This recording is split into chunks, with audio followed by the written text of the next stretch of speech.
Simple question. Where are you at? The season's on its way, but I want to know where you are at. And in particular, Tottenham and Newcastle fans. Now, I know a certain Tottenham fan, so check this out. I just wanted to kind of understand where the guys are from. This is from the Fan Central Hub on the Sky Bet website. They've done a survey, and I'm going to talk about one of the findings from it in just a second. But let's see what Flav's... Let's see what he's got to say for himself. Right, we've had 3 years of serial winners, Conte, Mourinho, and forget about Nuno, right? It has been amongst the most miserable time of my life supporting Spurs. Never have I felt more dejected and more detached from Tottenham Hotspur. So, right. So that's where Tottenham fans are at, or one in particular, fantastic one. His name's Flav. He's got a podcast called The Fighting Cock. They are doing outrageous download numbers right now because... actually, there's a little bit of optimism. Now, if you go on to watch the rest of that, I'll put a link in the description, you see that actually Flav's got a little bit of hope. However, not everyone feels the same. So according to over 1,600 Premier League fans in the Sky Bet Fan Hope Survey, Newcastle have replaced Tottenham in the Premier League's Big Six. Still a Big Six. It's not a Big Seven. It's not a Big Eight. It's just a Big Six. And Tottenham, you are no more in that. According to a hell of a lot of fans, it seems. So supporters from all 20 Premier League clubs were asked to rate each side's chances of finishing in the top six. And 64% of fans had Eddie Howe's Newcastle, fresh off making the Champions League last term, in the top six, up from just 17% last season. On the other hand, just 39% surveyed thought that Spurs would be in the top six next season, and that's down from 78%. So I found this absolutely fascinating, and you can find all the findings from the Sky Bet Fan Hope Survey of 2023 in the link in the description if you want to go check it out. There's a lot of really interesting lines there, and it's coming from the fans themselves, so it's definitely worth a look just to understand where you feel like the Premier League is at in terms of, you know, their hope towards different teams, talking about owners, talking about transfers, talking about some serious issues as well. So go check that out. But I think this could be a bit of a trilogy of videos on the channel because I want to talk about the general opinion about Tottenham and Newcastle as well. But sticking with Tottenham, I think in terms of this little trilogy, and we can have a look at Newcastle tactically. I think Tottenham tactically look really, really interesting. We did a video on Ange Ball, but it's now being implemented. And there's a bit of a Jekyll and Hyde nature to Tottenham in the early pre-season games. And I think that's something we can look into. But then also kind of broadly, the quality of the Premier League. So I'm thinking of doing a live. I actually want to show off this predictor app, the FPL predictor app. This is really, really good.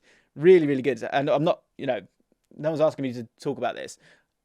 We're going to do a video where I think I'm going to put in order, I'm going to rank the 20 Premier League teams, but in terms of quality. Not the manager and what they can get out of them, quality of the squad, because I think that is a big part of it. You know, Harry Redknapp used to always talk about, look, you can have formations, you can have whatever you want. You just need the best players you can, and you can kind of go from there. But if we look at it before a ball's kicked, what are those rankings from 1 to 20 in terms of the quality of the squad? And that's where I come back to in terms of how interesting I think this idea that Newcastle are, you know, off into the distance, well ahead of Tottenham forevermore. Got to be careful with this kind of stuff because the feeling around a team and a club often is, you know, coming from the season before. And that's why this survey, I think, is so interesting.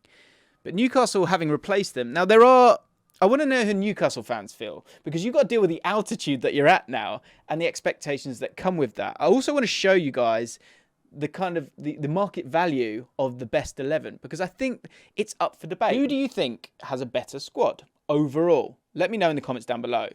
Tottenham or Newcastle? I get the feeling around the club, but what I would also suggest is that, like Flav was saying, and how miserable they were miserable because the football was miserable.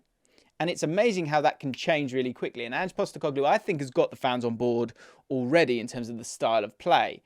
Have they got the overall quality, though, to kind of keep it going? On the other hand, Eddie Howe has been absolutely superb for Newcastle. But again, you know, you look at that survey, no one believed that they could do what they could do. So do they have a squad, you know, 17%? Do they now, is it now because they've changed their squad so much that they're fine?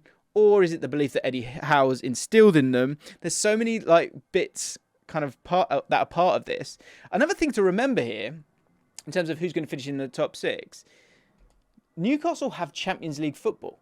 That is a new frontier for them, where they're going to have a squad that's going to be able to cope with that, and more importantly, still win games in the Premier League. Whereas Tottenham don't.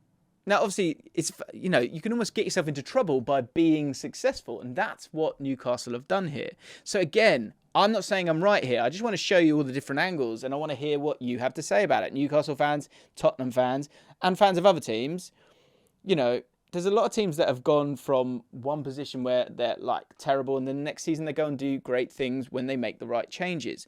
I'm not totally certain if Tottenham can do that or not. But I think with Newcastle, I think you've got to be somewhat nervous around the fact that you're going to play a lot of games this year. So many games this year. And when we have a look at the squads, I thought this was super, super interesting. Right, so this is Transfer Market. And what I did was, I had a look at their most valuable 11. Now, the Harry Kane dilemma plays a big part of this, right? So this is the most valuable 11.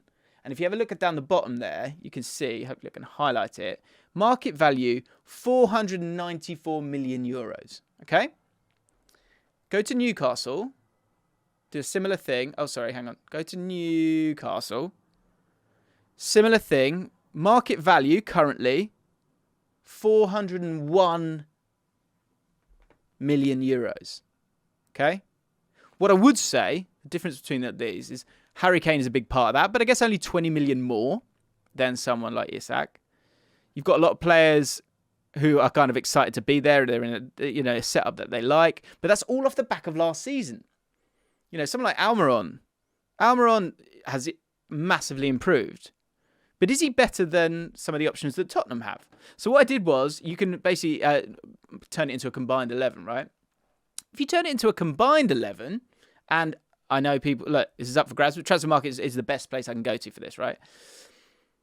It's interesting because you've got some Newcastle players in there, you know, 2 in the midfield, of course, and you've got Pope, and you've got Botman, but there is a solid amount of Tottenham players there right now, okay? So this Tottenham squad isn't as bad as kind of people think in terms of the market value. Now, the game's not played on the Transfer Market, it's played on paper? No, it's played on grass. But I just think this is a better debate than people will kind of just throw out. They go, well, Newcastle got all the money now, so off they go. Newcastle have kind of lost someone like St. Maximin. Okay, they've brought in some really exciting players as well, and that's something we can kind of catch up on as well. I think it's worth having a quick look at. So for Tottenham brought in some exciting players as well. But Tonali, Barnes, and it looks like they're obviously trying to improve both the squad, but also that first team as well.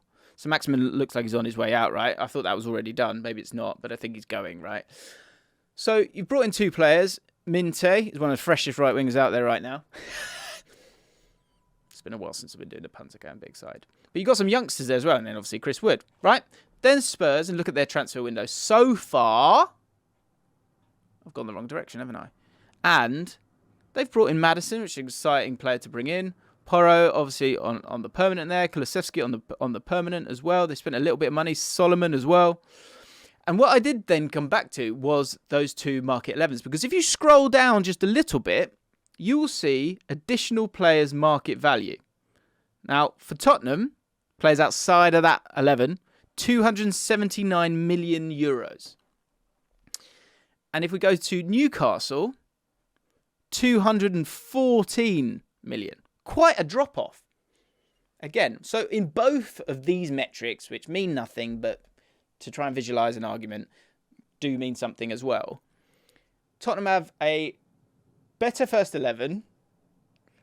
They have, you know, in terms of expense, or in terms of market value, they have a better squad in terms of market value overall. And in a combined 11, not my combined 11, the combined 11 of someone else, you've got 1, 2, 3, 4, 5, 6, 7 Tottenham players in there. So add to that fact the lack of fatigue that will occur.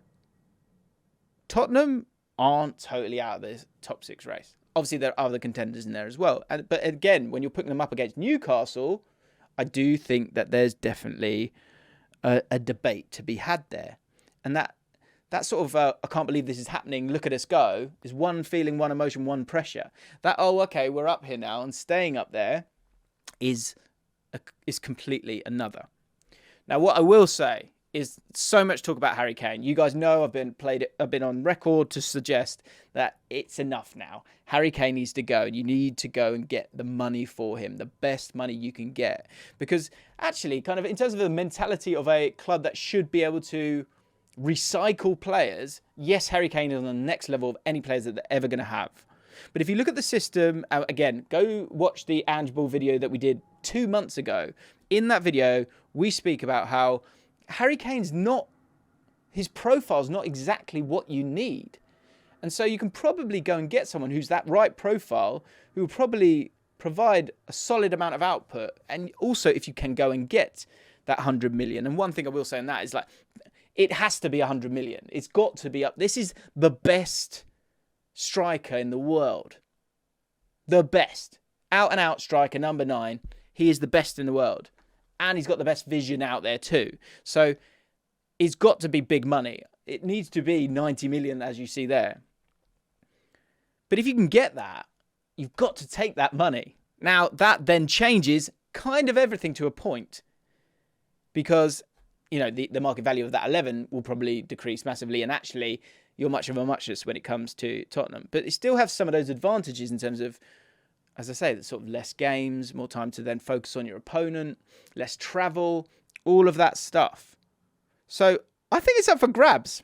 Now, I'm not going to give you my final predictions, and I'm not even going to answer on who has a better squad right now, because I think we're going to do that in a live this week. So if you enjoyed this video, by the way, make sure you subscribe to the channel. We've got so many new things that we can kind of show you. I'm so excited to show you as well on the channel. I've taken a break, I've come back, and it's time to go now, guys. So if you want to be part of the conversation, some big announcements coming up on the channel, make sure you subscribe, and you can join me for that live where I'm going to put together a list of 1 to 20, the quality.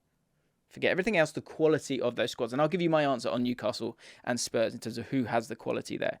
Let me know your thoughts in the comments down below. Go check out the survey. Loads of interesting top lines on that. A really good one on Bournemouth. Interesting one on Man City as well. So the link's in the description. Go click on that. And have a bloody good day, all right?